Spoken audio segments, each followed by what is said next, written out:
The following program is sponsored by Community Psychiatric Centers and is produced for educational purposes only. It is not intended as a substitute for medical or psychological advice, diagnosis, or treatment.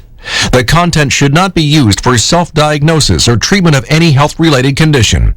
As always, seek the advice of your healthcare provider with any questions regarding a medical or mental health condition.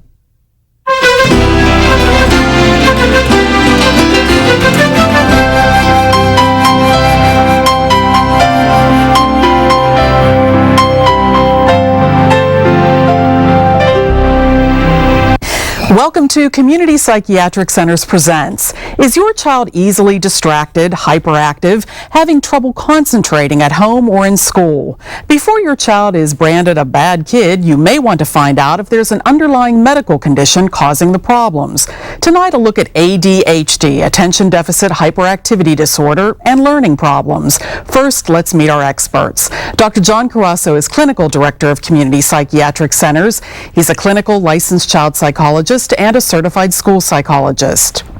And Dr. Robert Lowenstein is Medical Director of Community Psychiatric Centers. He's a board-certified child, adolescent, and adult psychiatrist and a fellow of the American Academy of Child and Adolescent Psychiatry. Good evening, gentlemen. Good evening. Dr. Lowenstein, explain for us what ADHD is and how it might impact school performance for kids. ADHD is a condition that children develop usually under the age of 7, in which the child is observed to be overactive, inattentive, easily distracted, very hyperactive and on the go, sometimes bouncing off walls. And in school, they typically have problems in their ability to follow the teacher's directions. They have trouble completing assignments. They often forget their supplies and homework, forget to bring their homework home. They also have trouble in their ability to listen to the teacher, and therefore they often fall behind. What's the prevalence of ADHD today?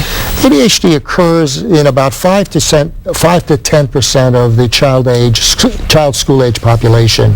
There are probably approximately 2 million children in the United States now diagnosed with this disorder.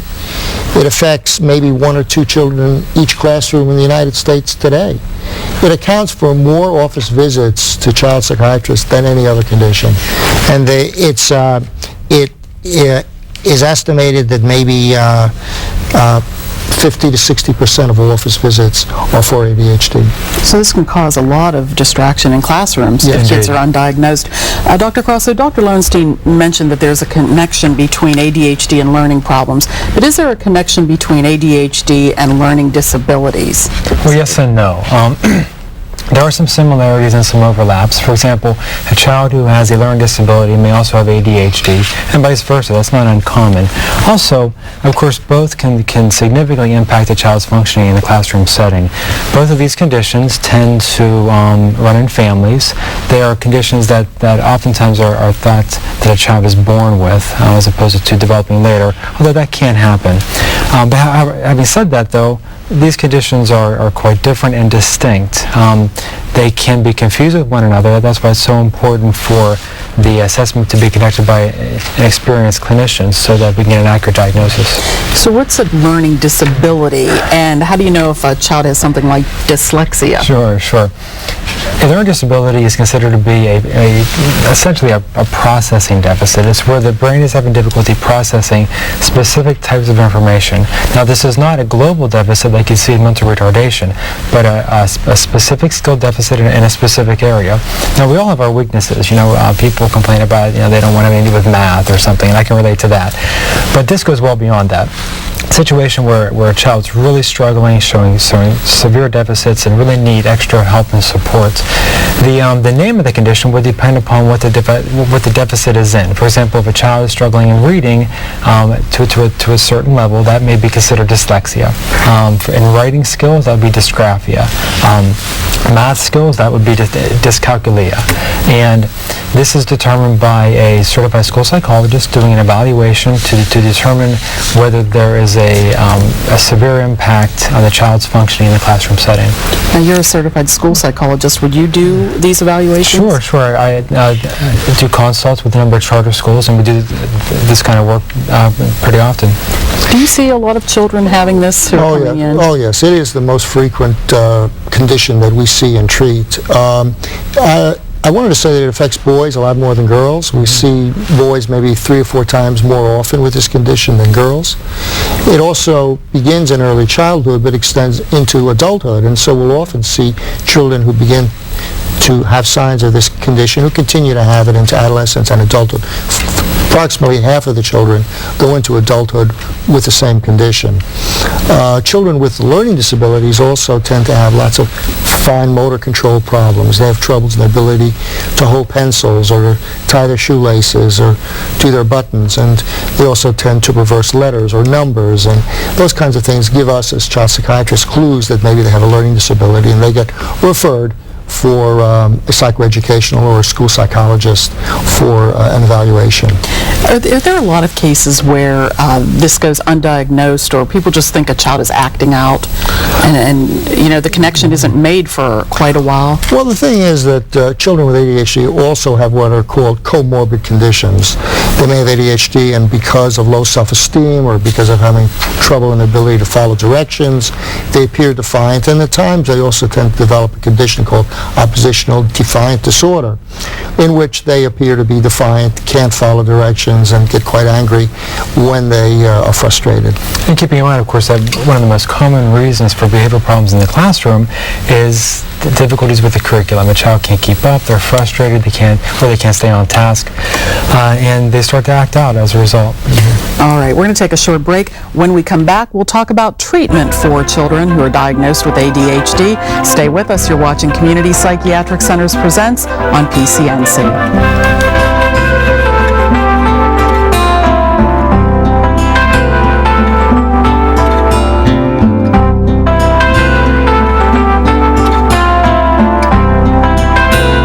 As a parent, you want what's best for your child. And that can mean asking for help if your child has problems at home, in the community, or at school. At Community Psychiatric Centers, our highly trained professional staff offers mental health diagnosis, treatment, and therapy to your child in their natural environment, at home, at school, in the community, or at one of our 11 southwestern Pennsylvania locations. One phone call can change a life. Community Psychiatric Centers, connecting you, your community, your world, one family at a time. Channel 11 News on Fox 53 at 10. Local news 1 hour earlier. Veteran news anchors David Johnson and Darius Chisholm deliver the local news. Live, local, late-breaking coverage. Channel 11 News on Fox 53 at 10.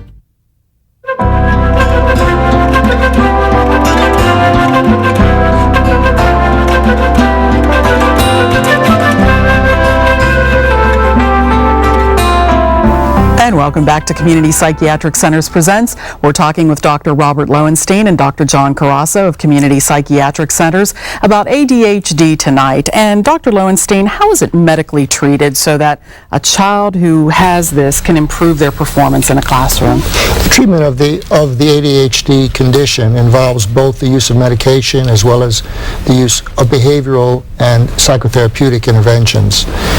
With medications, we clearly have been using the stimulants since 1938, and those stimulants can include the Ritalin compounds or the amphetamine-based compounds, as well as Strattera, which is a non-stimulant.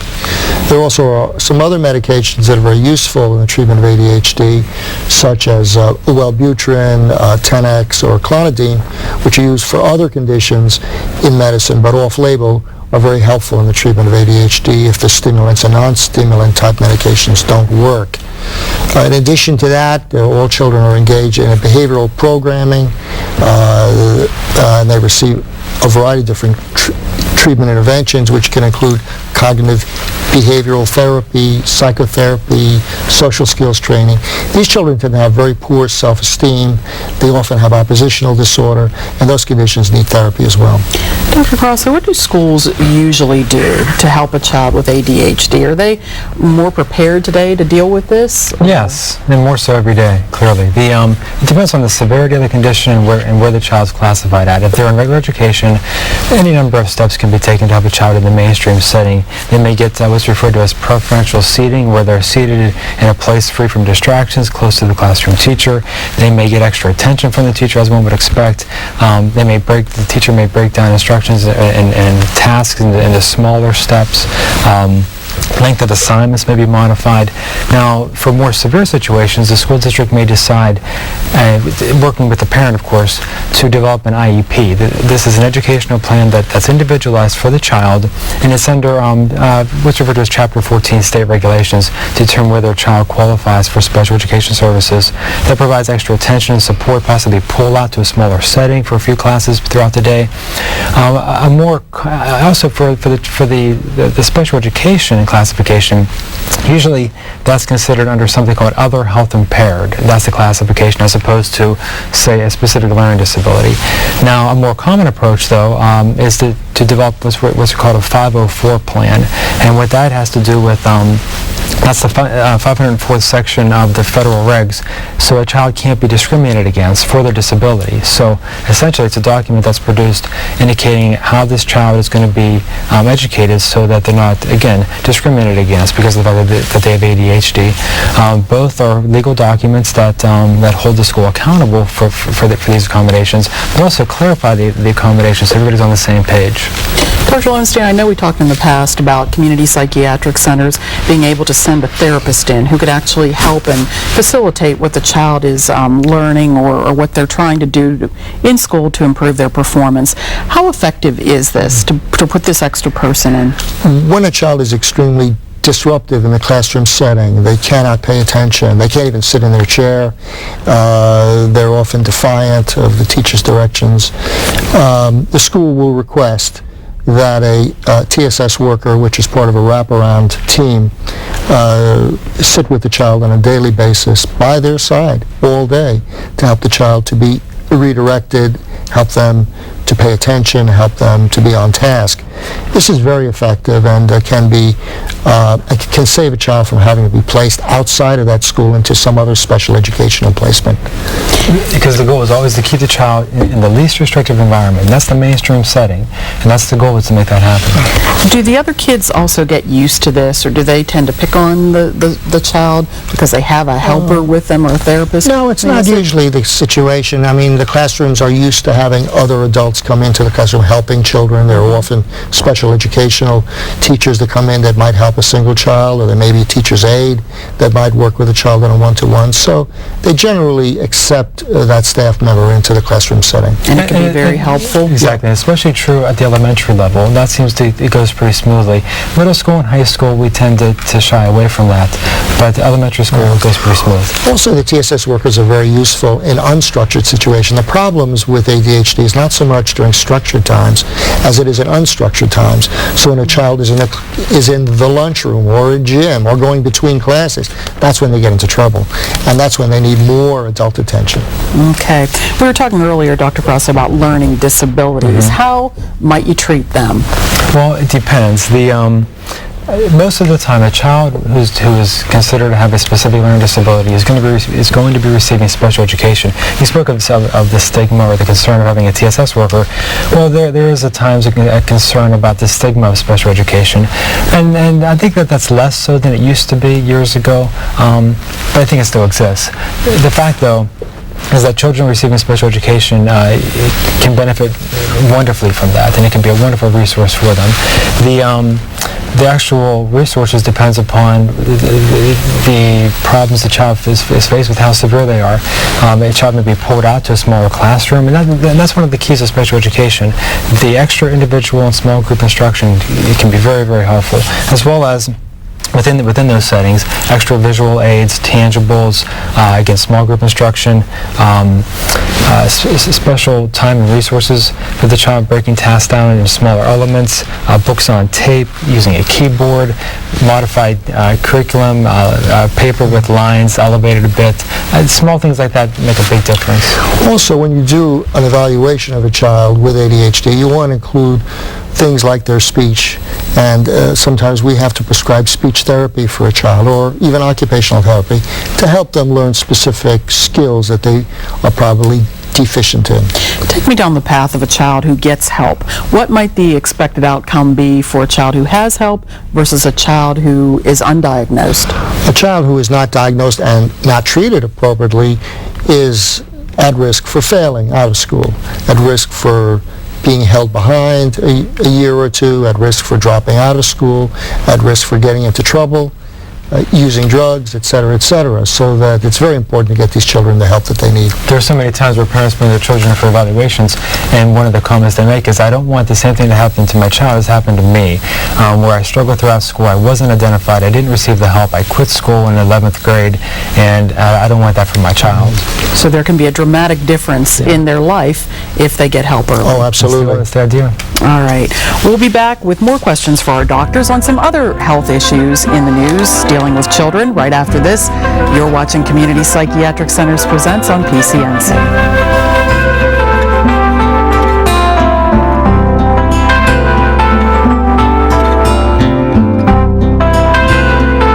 Do you have a child, adolescent, or teenager who is having trouble at home, in the community, or at school? Call Community Psychiatric Centers for help. I work as a licensed psychologist and certified school psychologist. My partner, Dr. Lowenstein, he's a board-certified child psychiatrist. Together, along with our professional staff at CPC, we are prepared to meet any family mental health need when they need it most. When a child is in crisis, when a child is suffering, when a child is in pain, a family is in pain and a family suffers. And our goal is to relieve that pain and find the child where they are and help the family to heal. And that's the basis of our program, is to help families to heal. For a free phone consultation, call Community Psychiatric Centers today at 1-877-899-6500 and watch Community Psychiatric Centers Presents Wednesdays at 7:30 on PCNC. Community Psychiatric Centers, connecting you, your community, your world, one family at a time.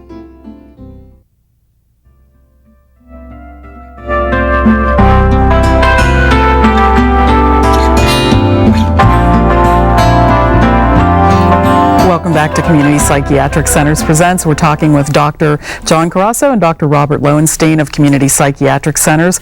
We were talking about ADHD, but we're also going to turn to some other topics in the news. Some research that's just out. There is a new study, Dr. Lowenstein, that clears triple MMR, measles, mumps, rubella vaccine of any link to autism. Yes. There's a new study that came out of England, published in the British Medical Association Journal, in which they studied 240 children, of which maybe 100 of them, or close to 100 of them, had autism. And they followed the children who had this vaccine and tried to tease out whether or not this made a difference in whether or not the children either got one of the infections, or whether they had higher levels of the antibodies in their bodies, or whether they developed an inflammatory type disorder of the gut, which often is associated with some form of allergic reaction to something. And they found that basically this did not happen, that in practically all of the children there was no evidence that the MMR vaccine caused any of these conditions, which would be a red flag for the body being in a state of allergic response to the vaccination. Really debunks the theory that the vaccination is definitely causing autism. Dr. Carasso, there's a new study out that raises questions about the increase in autism cases. Is there debate about it now, whether there really is an increase? Well, there's debate about just about everything, it seems. It wasn't that long ago, just a few months ago, that we sat on this show talking about the CDC's announcement that the rates of autism had increased to 1 in 150. Well, even then, we had our suspicions that that this may be due to a number of reasons, including children who had been missed now being identified with autism. And our suspicions are actually being confirmed. Researchers are coming out now saying that this increase, so to speak, really isn't an increase. What it is that children who had been missed historically, children who had been diagnosed with schizophrenia or learning problems or behavior problems, are now being seen as having high-functioning autism or Asperger's disorder. Keeping in mind that children with severe autism are typically ranged about 1 to 2 per 1,000 children, and that's always been the case. Really hasn't been in question. What we're dealing with and what we're speaking of and what the controversy is about is these children with higher functioning autism, who now again are being considered that they were just being missed, and that's the issue at hand. That there really isn't so much. Well, actually, what that speaks to is what are the implications of this announcement now, of these turning the table, so to speak. Well, for one, it questions was there really this epidemic going on? Secondly, it speaks to something we mentioned even last week during a discussion about vaccinations, which continues today. Is the idea that I had mentioned at that time that parents don't know what to think. They hear different things. One month they hear one thing, and then even just a few months later another. And that's not just within autism, but in science and in research. Oftentimes these claims are countered in time, and parents are left again thinking, not knowing what to think. And it really is an ongoing challenge. But here we are again with sort of a turnabout from just a few months ago, and I imagine that would leave parents frustrated. In a sense, it's good news, but by the same token, I imagine it does leave parents, and even us as professionals, thinking to ourselves, what is the truth, what is going on, and we need more research to confirm over the course of time. Seems like we have that a lot. Yes. It doesn't matter what the subject is, but Yes. if there's, well, now we have a pesticide scare, we have this, or we have that, Exactly. and a few months later. But I wonder, is that going to affect the autism research or anything? Because it seemed like after the nightly news and everyone, jumped on it and said this is a growing problem, do you think it'll have a negative effect? Well, there's still lots of money going into research in all different categories, especially genetics and whatnot, and vaccines as well, even though that seems to be almost a done issue at this point, it would seem, but there's still research going into that. Lots of brain imaging studies that are being done now, and brain function studies that are being done now with young children, infants with autism, or who develop autism, and it's very exciting research. So whether we miss the numbers or not, previously it's still a large problem, affecting 1 out of 150 So it children. may not be 1 in 150, it might be less than that, but it's still a huge number. All right. Here's another issue in the news. Dr. Lowenstein, melatonin, well tolerated as a sleep aid. Yes. Well, pilots and people who work shifts know this quite well, that the use of melatonin helps to regulate the sleep-wake cycle when somebody is on a shift where they're up all night and have to sleep during the day. There's a study coming out of Vanderbilt Sleep Disorder Center with children with autism helps prove that children with autism, given the melatonin at night, helps them to sleep better, which is a remarkable study because it really is the first step in helping children come down at night and helping the parents to get a good night's sleep too, which is very helpful. They found that children who sleep better with autism do better during the day as well. All right. And Dr. Crosso, the pros and cons of audio therapy for autistic children. What kind of audio therapy? Sure. Auditory integration therapy, AIT, or also referred to as auditory training. What this is this is a technique where children wear headphones and listen to various types of music at different frequencies. And the goal is, supposedly is to possibly desensitize the child to certain sounds, as well as to possibly rework the brain in certain ways. That's how it's touted.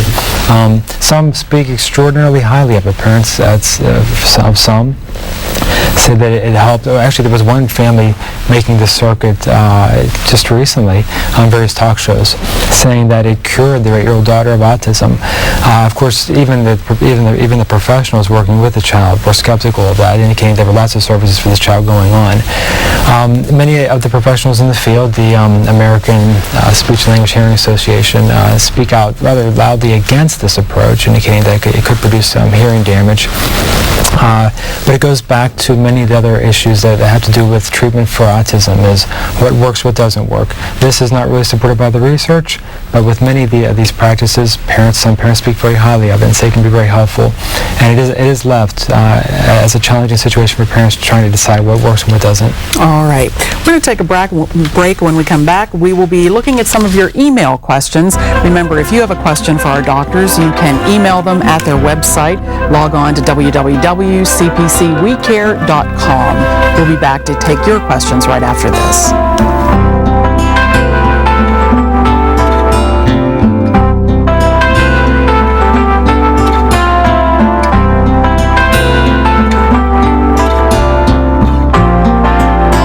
At community psychiatric centers, the help you need is just a phone call away. Led by Dr. John Carasso and Dr. Robert Lowenstein, community psychiatric centers offer fast, thorough mental health evaluations for children, teens, and adults. And when it's time for therapy and treatment, trust CPC's professional staff of psychologists, psychiatrists, social workers, and therapists to put together a plan that works. Call 1-877-899-6500 today for a free phone consultation. What are you doing to protect the environment? Do you wish you could do more? The Pennsylvania Resources Council has been promoting conservation and environmental protection since 1939, reaching thousands of Pennsylvanians annually with our public education and outreach programs. We help conserve resources, reduce waste, control litter, and increase recycling by working with school children, teachers, business owners, and communities. We're the Pennsylvania Resources Council. Join us in protecting your environment. Learn more at prc.org.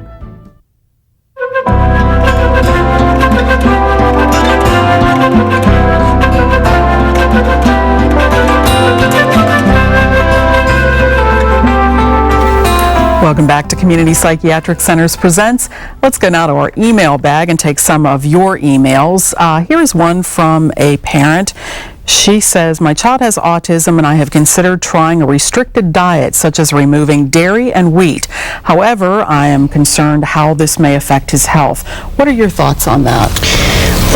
There are some risks to doing that. Although the use of a casein-free diet it has been tried, and there are some reports to say that it helps autistic children. There are risks.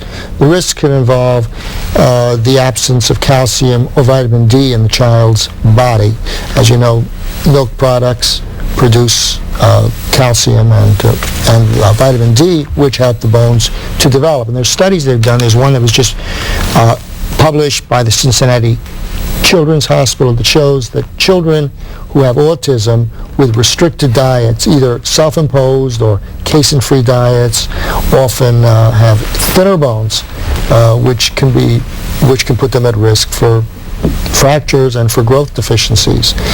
As you know, children with autism often spend a lot of time at home indoors, so they don't have the sun. Mm-hmm. They lack exercise, so that their bones don't grow as much.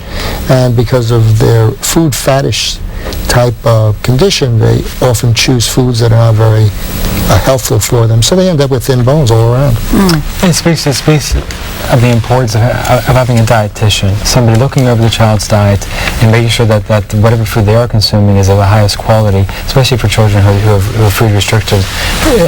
These children oftentimes don't want to eat very much in the first place.